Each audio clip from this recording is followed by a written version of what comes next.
Wow, guys, that was fantastic. I am so thrilled that Christian came on today to talk to us. I'm excited to get going and running some experiments with AI art. What was that? There's emergency lights everywhere. Let me check the monitors. Just a second. Yep, it's the Web Componentron. This is what I was afraid of. It escaped. It blew a hole through our space lab. We're going down. Hopefully we don't burn up on re-entry, but if I don't make it, it was great. It was great learning with you all.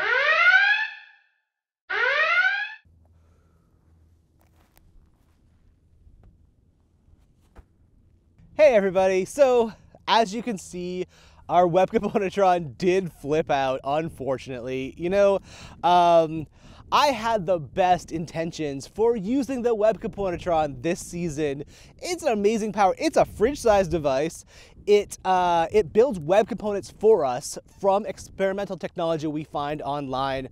Unfortunately, we didn't use it that much, and I guess it felt a little left out. I went over the system logs. It was really angry, actually, so it escaped. It blew a hole through the hull of our space lab, shot itself into space, and it took us down in the process. So yeah, here we are. I don't know that we'll ever really know in detail what happened because I don't have cameras trained on the space lab from Earth. But you know, actually, a thought just occurred to me. For this episode, we're gonna get into some AI image generation with Stable Diffusion, and I'm thinking the very first prompt can be web component powered AI blasts a hole through the hull of a space lab. So Stable Diffusion, go.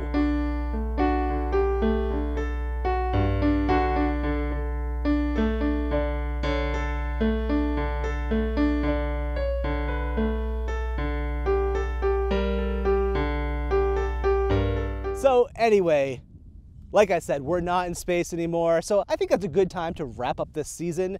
And I think going forward, when we come back, we can't really call this Web Components in space anymore because we're not in space. So I just came from space, so Web Components from space. This is what we're gonna call it. So stay tuned. I'm gonna take a break and we'll come back soon, but in the meantime, for this episode, we're gonna cover some cool stuff. So we're gonna cover web components, of course, but in the context of AI image generation with Stable Diffusion. And have you ever used a Chrome extension before? Have you ever built one? They're pretty actually easy. So we're gonna cover that too. Come on over to my boring old home office that is notably not in space. So yeah, follow me. Hey everybody, so I'm back at my home office. It's boring, it's not space, but yeah, stuff happens. So I am here on Earth. I did still want to show you what I'm working on though, because I think it's pretty cool. Nobody wanted it. I just wanted to make it because it got me thinking, like, on the web we have you know, alt text, so accessibility text. If you have an image, you should really put alternative text in for screen readers.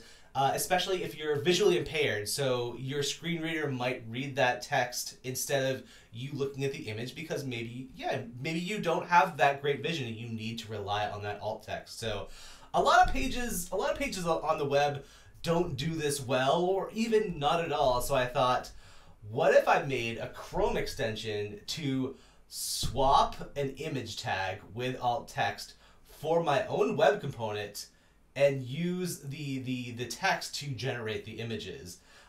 It's a good test of both Stable Diffusion. It's a good test of a website to see how good it does things, right? How good it offers accessibility. So I think we're relying on too much here, and I think it's gonna go super wrong, but it's a good experiment, right? So the first thing I want to show you all is how do you get Stable Diffusion running locally?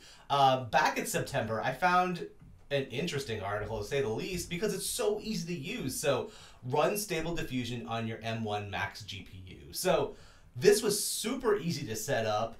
Not everybody has a newer MacBook, but I just happened to, so I had to take that opportunity and try it, right? So the first thing I want to do after I got this all installed is just activate my virtual environment. So I'm going to go over to where I installed Stable Diffusion.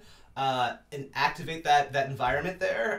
So that's activated. I'm also going to go and copy this command here. This is the Python command that starts the image generation. So I'm going to not do their juicy red apple floating into space prompt. Instead, I think I'm still bitter about my Space Lab crashing, so I'm going to add that prompt. I'm going to say my Space Lab crashing back to Earth. All right.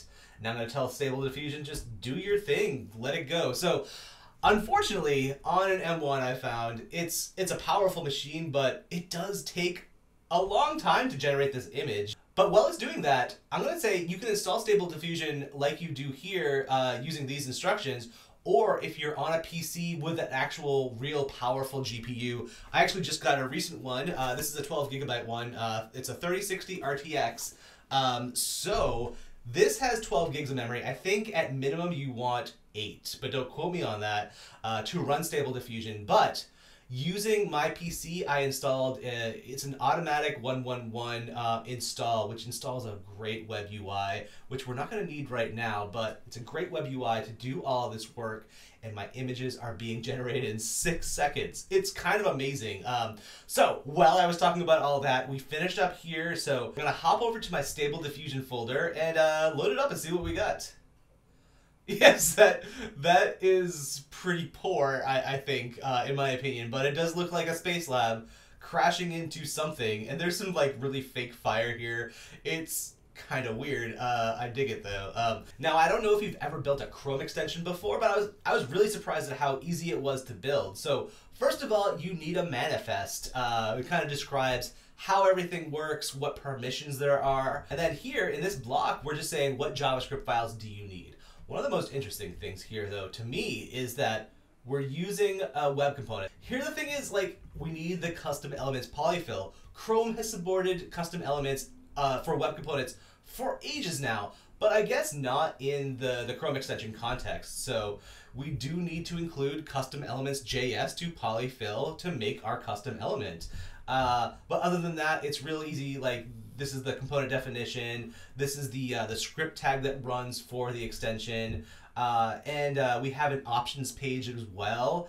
Let me actually just load this up. So I don't have this active right now. So I'm going to, if you go into our extensions right here, you can just say load unpacked. And that's what I did. As a developer, I'm just saying load my unpacked, unvetted files, because I know what I'm doing. It's all local to me. So yeah, now it's on. And if I made changes locally, I can hit this little refresh button and it's going to load all those changes for me. So I can rapidly iterate on this thing. Now, so let's take a look at this. We have a little options page as well. It's not much of an options page, but I have this little service URL that points to my local Node.js service, which I'll talk about in a second. Here's the HTML behind that options page and the JavaScript too. But let's just dive in. So this main.js file, this is what I'm running as my main entry point into this Chrome extension. And what we're doing, all we're doing is we're saying query select all the images on this entire page. And then we're going to copy over all the attributes as well, and copy over, style is an attribute, so we want to copy over like the classes as well, the style, the classes. So this is, the reason for this is that I want a one-to-one replacement. I don't know if I can handle every edge case, but I want it to look as close to possible as the original, just with a different image. So that's what I'm doing here. I'm adding some other attributes for the web component purposes that we're swapping this in. So we're taking that image tag and we're swapping it with our own custom web component. We have this image service tag where it connects to get that AI generated image, and the image mode. So I want to be able to swap, I want to hit Control S, and what that does is it swaps the image, and then if you hit it again, it'll swap to the text that it uses. I'll show all of this as well. So other than this main.js file, I do have a server. So this server, I need a server because I need to interact with Python in some way to send that command line interface over from a website. So Python I don't interact with that regularly, so I'm much more comfortable making a server in Node.js. So what this server does is it calls up the command to generate the image. Because these things take so long to generate,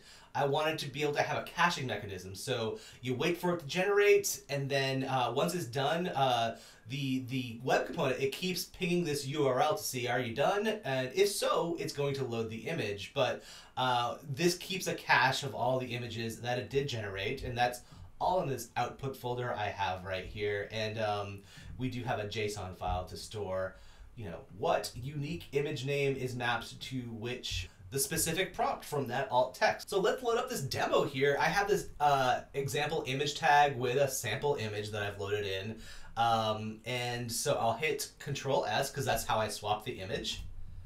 And I get a loading screen. I want it to be as colorful as possible just to show like, yeah, the Chrome extension I made is taking over, and this is not normal. So rainbow colors all around. But I do realize that I haven't turned the actual server on. So let's do that. npm run start, and this will start my server, the Node.js server that connects to Stable Diffusion.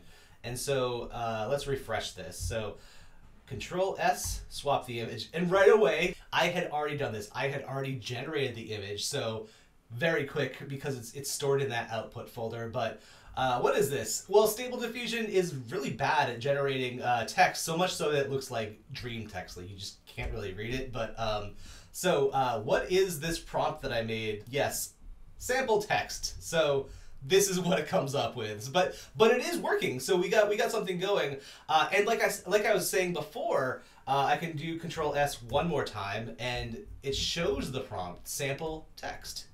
So this is great because when I was creating this experiment, let's call it, it was kind of hard to see, like, did I actually replace the image? What is the prompt that did this? Is it right? So, and it's really helpful going forward just to see if you're curious about it without having to view source and looking at the alt text yourself. So yes, demo is working. The only other real thing in here is the actual web component.